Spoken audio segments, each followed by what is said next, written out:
दोस्तों, आप सभी लोगों को मेरी तरफ से नमस्कार, जय भीम, नमो बुद्धाय। हमारे परम पूज्य बाबा साहब भीमराव अंबेडकर जी ने कहा था कि देश की आज़ादी मिलने के साथ साथ हमारे समाज के शोषित, वंचित, अछूत एवं दलित समाज या समुदाय के लोगों को भी आज़ादी मिलनी चाहिए। ये मांग बाबा साहब जी ने अगस्त 1944 में कलकत्ता में आयोजित की गई दलित वर्ग के अनेकों संगठनों के समारोह में सम्मिलित होने के लिए गए थे तथा जगह जगह पर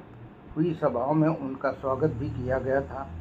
और उनके भाषण भी सुने गए थे। तब उन्होंने वहां पर कहा था कि नए संविधान के अनुसार भारत को प्रभुत्व, अधिराज, शासन, अधिकार एवं प्रभुत्ता एवं स्वराज्य का दर्जा भी प्राप्त हो जाएगा और विश्व युद्ध भी समाप्त हो जाएगा तथा भारत की आज़ादी की जीत बहुत ही समीप ही है। इसलिए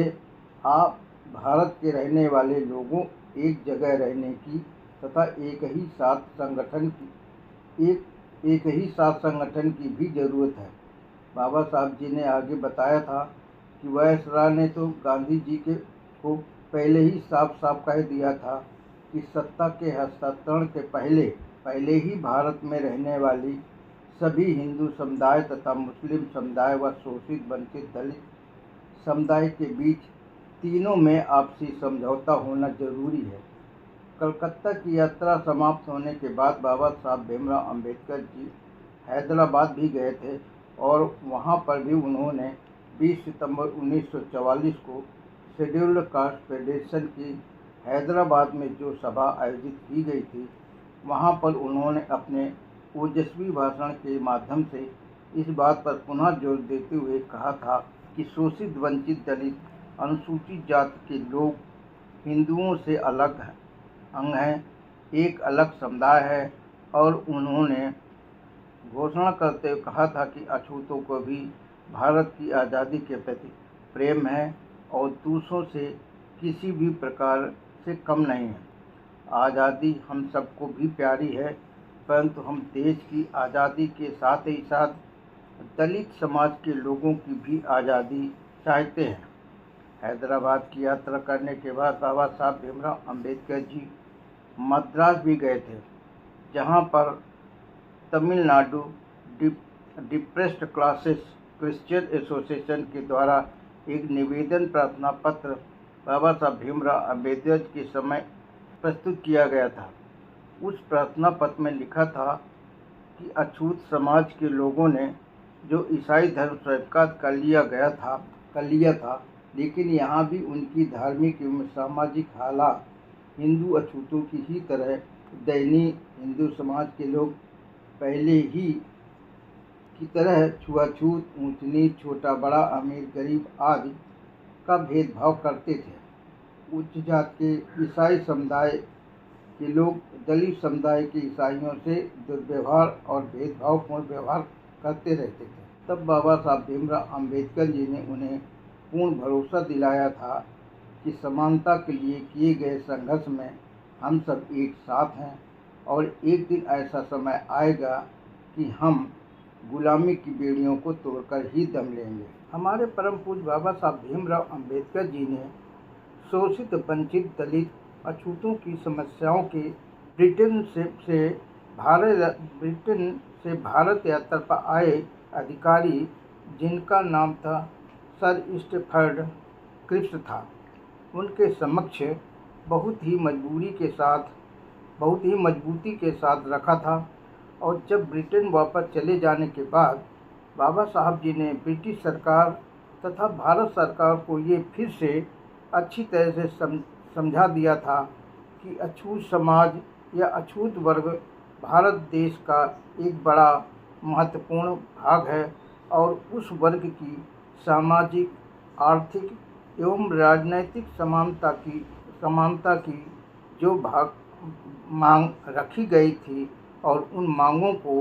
गंभीरतापूर्वक सुनी जानी अति आवश्यक है। उधर बाबा साहब भीमराव अंबेडकर जी ने वायसराय जी को अपने पक्ष में झुकने या अपनी बात मनवाने में काफ़ी सफल भी हो चुके थे। समय टाइम ऑफ इंडिया ने में एक छपे महत्वपूर्ण लेख में लिखा था कि शोषित, वंचित, दलित, अछूतों के प्रति गांधी जी का और कांग्रेस का झूठा प्रेम दिखाने वाला तथा समारोहों का और कांग्रेस में बड़े खर्चे दिखावा के तौर पर ज़्यादा है, और जो गांधी जी और कांग्रेस के जितने भी अनुयायी हैं वे दलितों के प्रति आस्था के बजाय ढोंग, पाखंड, झूठ, दिखावा ज़्यादा करते हैं। और गांधी जी, कांग्रेस व उच्च हिंदू समाज यदि समय रहते हुए मंदिर में प्रवेश, कुओं से पानी भरने में इतराज, दलितों के लिए शमशान भूमि को मुहैया न कराना आदि सभी कार्य, छुआछूत निवारण अभियान आदि में यदि ईमानदारी से अमल में नहीं लाए जाते तो देश के हित में अच्छा नहीं होगा, बल्कि बहुत बुरा ही होगा। मजदूर वर्ग के लोगों का एक त्रिपक्षीय सम्मेलन 27 अक्टूबर 1944 में और उस अपने अध्यक्षीय भाषण में बाबा साहब भीमराव अंबेडकर जी ने कहा था कि उन्होंने मजदूरों की भलाई के लिए सरकार के समक्ष कई प्रकार के सुझाव तथा योजनाएं भी पेश की गई थीं, और उन योजनाओं में से लेवल कॉन्फ्रेंस, स्टैंडिंग कमेटी तथा मजदूरों के लिए कल्याणकारी कमेटियां स्थापित करने के लिए तथा मजदूरों की समस्याओं को सुलझाने के लिए योजनाबद्ध तरीके से प्रस्तुत करने के लिए तथा अलग से सचिवालय आदि खोलने वाली योजनाएं भी शामिल थी। 29 नवंबर 1944 को बाबा साहब भीमराव अंबेडकर जी पुणे भी गए थे, तो पुणे में राजभोग के बतौर मेहमान बनाए गए थे और वहीं पर उनके सम्मान में एक समारोह का भी आयोजन किया गया था। और उन्होंने वहां पर अपने भाषण देते हुए कहा था कि पुराने समय में लिखा गया प्रत्येक धार्मिक ग्रंथ ही राजनीतिक ग्रंथ भी मान लिया जाता था। गीता ही वेदों को समर्थन देने वाले ग्रंथ थे और ब्राह्मण धर्म को सबसे ऊंचा बताने के उद्देश्य से राजनीतिक ग्रंथ बना दिया गया था। बताया जाता है कि गीता को 4 बार लिखा गया था, जबकि शुरू में गीता धर्म और दर्शन का ग्रंथ भी नहीं था, जिसमें मात्र 60 श्लोक ही थे और इसमें यादव समाज के लोगों की शौर्य गाथा का वर्णन किया गया था। को ईश्वर का अवतार मान लिया गया था, तो आगे भक्ति मार्ग का अवलोकन भी किया गया था, क्योंकि बुद्ध और गैर ब्राह्मणों ने वेदों को प्रमाणित ग्रंथ नहीं माना गया था। और जो गीता की रचना की गई थी उसमें 4 वर्णों को स्थापित किया गया था, जिसमें अछूतों को निम्न जात का एवं गुलाम बनाए रखने के उद्देश्य से रची गई थी। और बाबा साहब भीमराव अंबेडकर जी ने जो भाषण दिए थे वह भाषण अखबार में छपने के कारण सवर्ण हिंदू भड़क भी गए थे, क्योंकि बाबा साहब जी के भाषण को बहुत तोड़ मरोड़ कर छापा गया था और ये एक साजिश के तहत ही किया गया था। आलोचना करने वालों की संख्या ज़्यादा हो गई थी और मानो आलोचनाओं की बाढ़ सी आ गई थी, लेकिन बाबा साहब जी ने हमेशा अपने बौद्धिक स्तर पर कलम से वार करने में माहिर थे और कलम के ही वार से सबको मुंह तोड़ जवाब भी दिया। हमारे परम पूज्य बाबा साहब भीमराव अंबेडकर जी बताते हैं कि कांग्रेस के नेता भोला भाई देसाई और मुस्लिम नेता लियाकत अली खां के बीच जो समझौता हुआ था उस पर विचार में विमर्श करने के लिए भारत के वायसराय लॉर्ड वेबल मार्च 1944 में इस योजना को लेकर या समझौते पर चर्चा के लिए लंदन गए थे और कांग्रेसी नेता भोला भाई देसाई और मुस्लिम नेता लियाकत अली खां के बीच हुए समझौते को सप्रू कमेटी के अध्यक्ष तेज बहादुर ने भी समर्थन किया था। और जो दोनों नेताओं के बीच समझौता हुआ था वो ये था कि जो कमेटी बनी है या भविष्य में बनाई जानी है, उस कमेटी में हिंदू और मुसलमानों को बराबर बराबर प्रतिनिधित्व होना चाहिए, होना चाहिए। और इसी के आधार पर भारत के वायसराय वेवेल ने 2 जून 1945 के अपने भाषण में स्पष्ट रूप से कह भी दिया था कि जो प्रस्तावित नई काउंसिल बनेगी उसमें मुख्य जातियों में से सवर्ण हिंदू और मुस्लिम सदस्यों की संख्या बराबर बराबर रखी जाएगी। इस सवर्ण शब्द को सुनकर गांधी जी इतने भड़क गए थे और उसका खुलकर विरोध भी किया था, जिसके कारण भारत के वायसराय लॉर्ड वेवेल द्वारा जो योजना बनाई गई थी वो पूरी तरह से खटाई में पड़ गई थी, अर्थात ठंडे बस्ते में डाल दी गई थी। जबकि सच्चाई ये थी कि भारतीय राजनीति में क्रिप्स योजना और राजा जी की योजना लागू हुई थी। उसके बाद हिंदू और मुस्लिम के समान प्रतिनिधित्व के चर्चा जो शोर से शुरू हो गई थी। इसलिए सप्रू कमेटी ने भी केंद्रीय असेंबली में कुल 160 स्थानों में से 51 सीटें या स्थान सवर्ण हिंदुओं को दिया था और 51 सीट या स्थान मुस्लिमों को दिए जाने की सिफारिश भी कर दिया था। भोला भाई देसाई ने तो वायसराय की कमेटी में कांग्रेस एवं मुस्लिम लीग के सेक्रेटरी लियाकत अली खां के बीच समान प्रतिनिधित्व के और इस समझौते का मुख्य प्रतिनिधित्व के आधार पर पहले ही गुप्त समझौता हो चुका था। और इस समझौते का मुख्य उद्देश्य था कि कांग्रेस की वर्किंग कमेटी के सदस्यों को जेल से रिहा कराने के संबंध में था। कांग्रेस की वर्किंग कमेटी के सदस्यों के रिहा करने की योजना वायसराय वेवेल के पास भी पहुंच गई थी और तभी इसी आधार पर वेवेल योजना का भी निर्माण हुआ था। कांग्रेस को सवर्ण हिंदू संस्था की हैसियत से इस योजना को शिमला कॉन्फ्रेंस से